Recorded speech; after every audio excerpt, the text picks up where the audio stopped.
सामने सिर पर गोली मारी गई। हत्या के इस तरीके से परिवार के सदस्यों को जानबूझकर आघात पहुंचाया गया। साथ ही उन्हें यह नसीहत भी दी गई कि वे वापस जाकर इस संदेश को पहुंचा दें। यह हमला स्पष्ट रूप से जम्मू और कश्मीर में बहाल हो रही सामान्य स्थिति को बाधित करने के उद्देश्य से किया गया था। चूंकि पर्यटन फिर से अर्थव्यवस्था का मुख्य आधार बन रहा था, इस हमले का मुख्य उद्देश्य इसे प्रतिकूल रूप से प्रभावित करना था। पिछले वर्ष आप सभी जानते हैं 2.25 करोड़ से अधिक पर्यटक कश्मीर आए थे। इस हमले का मुख्य उद्देश्य इसलिए संभवतः यह था कि इस संघ राज्य क्षेत्र में विकास और प्रगति को नुकसान पहुंचाकर इसे पिछड़ा बनाए रखा जाए और पाकिस्तान से लगातार होने वाले सीमा पार आतंकवाद के लिए उपजाऊ जमीन बनाने में सहायता की जाए। हमले का यह तरीका जम्मू और कश्मीर और शेष राष्ट्र दोनों में सांप्रदायिक दंगे भड़काने के उद्देश्य से भी प्रेरित था। इसका श्रेय सरकार और भारत के सभी नागरिकों को दिया जाना चाहिए कि इन प्रयासों को विफल कर दिया गया। एक समूह ने खुद को रेजिस्टेंस फ्रंट टीआरएफ कहते हुए इस हमले की जिम्मेदारी ली है। यह समूह संयुक्त राष्ट्र द्वारा प्रतिबंधित पाकिस्तानी आतंकवादी समूह लश्कर-ए-तैयबा से जुड़ा हुआ है। यह उल्लेखनीय है कि भारत ने मई और नवंबर 2024 में संयुक्त राष्ट्र की 1267 कमेटी की सैंक्शंस मॉनिटरिंग टीम को अर्धवार्षिक रिपोर्ट प्रस्तुत की थी, जिसमें टीआरएफ के बारे में साफ इनपुट दिए गए थे। इससे पाकिस्तान स्थित आतंकवादी समूहों के लिए कवर के रूप में टीआरएफ की भूमिका सामने आई थी। इससे पहले भी दिसंबर 2023 में भारत ने इस टीम को लश्कर-ए-तैयबा और जैश-ए-मोहम्मद के बारे में सूचित किया था, जो टीआरएफ जैसे छोटे आतंकवादी समूहों के माध्यम से अपनी गतिविधियों को संचालित कर रहे हैं। इस संबंध में 25 अप्रैल को यूएन सिक्योरिटी काउंसिल प्रेस वक्तव्य में टीआरएफ के संदर्भ को हटाने के लिए पाकिस्तान के दबाव पर भी ध्यान दिया जाना चाहिए। पहलगाम आतंकवादी हमले की जांच से पाकिस्तान के साथ आतंकवादियों के संपर्क उजागर हुए हैं। रेजिस्टेंस फ्रंट द्वारा किए गए दावे और लश्कर-ए-तैयबा से ज्ञात सोशल मीडिया हैंडल द्वारा इसको रीपोस्ट किया जाना इसकी पुष्टि करता है। चश्मदीद गवाहों और विभिन्न जांच एजेंसियों को उपलब्ध अन्य सूचनाओं के आधार पर हमलावरों की पहचान भी हुई है। हमारी इंटेलिजेंस ने इस टीम के योजनाकारों और उनके समर्थकों की जानकारी जुटाई है। इस हमले की रूपरेखा भारत में सीमा पार आतंकवाद को अंजाम देने के पाकिस्तान के लंबे ट्रैक रिकॉर्ड से भी जुड़ी हुई है, जिसके लिखित और स्पष्ट दस्तावेज उपलब्ध हैं। पाकिस्तान दुनिया भर में आतंकवादियों के लिए एक शरण स्थल के रूप में पहचान बना चुका है। यहां अंतर्राष्ट्रीय स्तर पर प्रतिबंधित आतंकवादी सजा पाने से बचे रहते हैं। इसके अलावा पाकिस्तान ने इस मुद्दे पर विश्व और फाइनेंशियल एक्शन टास्क फोर्स जैसे अंतर्राष्ट्रीय मंचों को जानबूझकर गुमराह करने के लिए भी जाना जाता है। साजिद मीर का मामला, जिसमें इस आतंकवादी को पाकिस्तान ने मृत घोषित कर दिया था और फिर अंतर्राष्ट्रीय दबाव के परिणाम स्वरूप वो जीवित पाया गया, इसका सबसे स्पष्ट उदाहरण है। यह स्वाभाविक है कि पहलगाम में हुए इस हमले से जम्मू और कश्मीर के साथ साथ भारत के अन्य भागों में भी आक्रोश देखा गया। हमलों के बाद भारत सरकार ने स्वाभाविक रूप से पाकिस्तान के साथ संबंधों को लेकर कुछ कदम उठाए।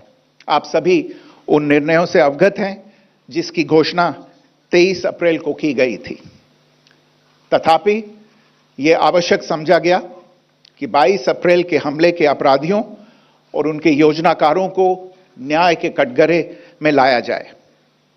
हमलों के एक पखवाड़े के बाद भी पाकिस्तान द्वारा अपने क्षेत्र या अपने नियंत्रण वाले क्षेत्रों में आतंकवादियों की इंफ्रास्ट्रक्चर के विरुद्ध कार्यवाही करने के लिए कोई स्पष्ट कदम नहीं उठाया गया है। उल्टे वो इनकार करने और आरोप लगाने में ही लिप्त रहा है। पाकिस्तान आधारित आतंकवादी मॉड्यूल्स पर हमारी खुफिया निगरानी ने संकेत दिया है कि भारत के विरुद्ध आगे भी हमले हो सकते हैं। अतः इनको रोकना और इनसे निपटना दोनों को बेहद आवश्यक समझा गया। आज सुबह, जैसा कि आपको ज्ञात होगा, भारत ने इस तरह के सीमा पार हमलों का जवाब देने और उन्हें रोकने तथा उनका प्रतिरोध करने के अपने अधिकार का प्रयोग किया है। यह कार्यवाही नपीतुली, नॉन एस्केलेटरी, आनुपातिक और जिम्मेदारीपूर्ण है।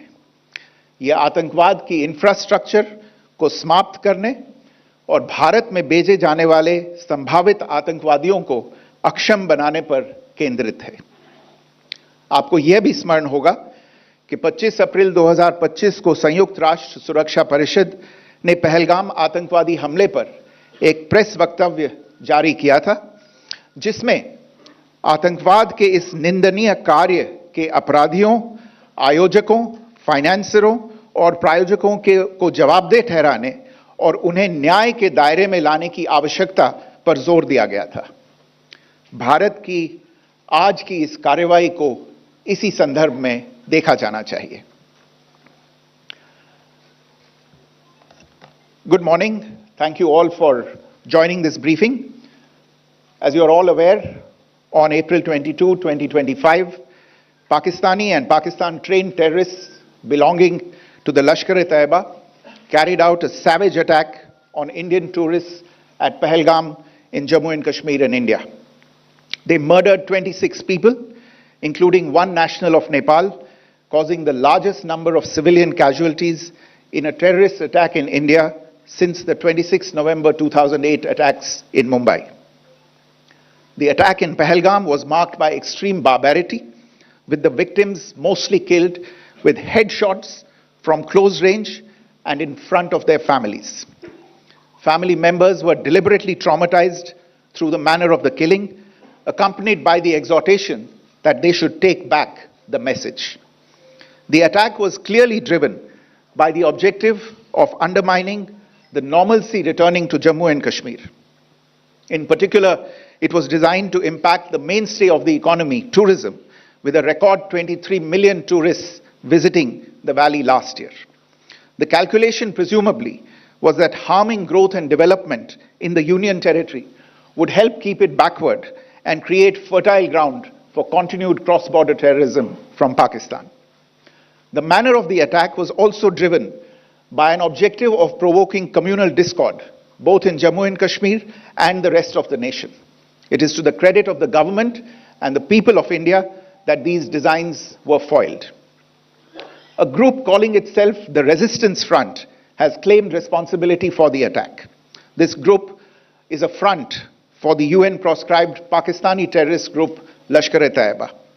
It is notable that India had given inputs about the TRF in the half-yearly report to the monitoring team of the UN's 1267 Sanctions Committee in May and November 2024, bringing out its role as a cover for Pakistan-based terrorist groups. Earlier too, in December 2023, India had informed the monitoring team about Lashkar and Jaish-e-Mohammed operating through small terror groups such as the TRF. Pakistan's pressure to remove references to TRF in the April 25 UN Security Council press statement is notable in this regard. Investigations into the Pahelgam terror attack have brought out the communication notes of terrorists in and to Pakistan. The claims made by the Resistance Front and their reposting by known social media handles of the Lashkar-e-Taiba speak for themselves. Identification of the attackers based on eyewitness accounts as well as other information available to law enforcement agencies has also progressed. Our intelligence has developed an accurate picture of the planners and backers of this team. The features of this attack also tie in with Pakistan's long track record of perpetrating cross-border terrorism in India, which is well documented and beyond question. Pakistan also has a well-deserved reputation as a haven for terrorists from around the world, with internationally proscribed terrorists enjoying impunity there. In addition, Pakistan has been known to willfully mislead the world and international forums such as the Financial Action Task Force on this issue. The Sajid Mir case, in which this terrorist was declared dead and then, in response to international pressure, brought back to life, found alive and arrested, is the most glaring example. The latest attack in Pahelgam has understandably generated deep anger in Jammu and Kashmir and in other parts of India. Following the attacks, the government of India naturally responded with a set of initial measures relating to our engagement with Pakistan. You're all aware of the decisions that were announced on the 23rd of April. However, it was deemed essential that the perpetrators and planners of the 22nd April attack be brought to justice. Despite a fortnight having passed since the attacks, there has been no demonstrable step from Pakistan to take action against the terrorist infrastructure on its territory or on territory under its control. Instead, all it has indulged in are denials and allegations. Our intelligence monitoring of Pakistan-based terrorist modules indicated that further attacks against India were impending. There was thus a compulsion both to deter and to preempt.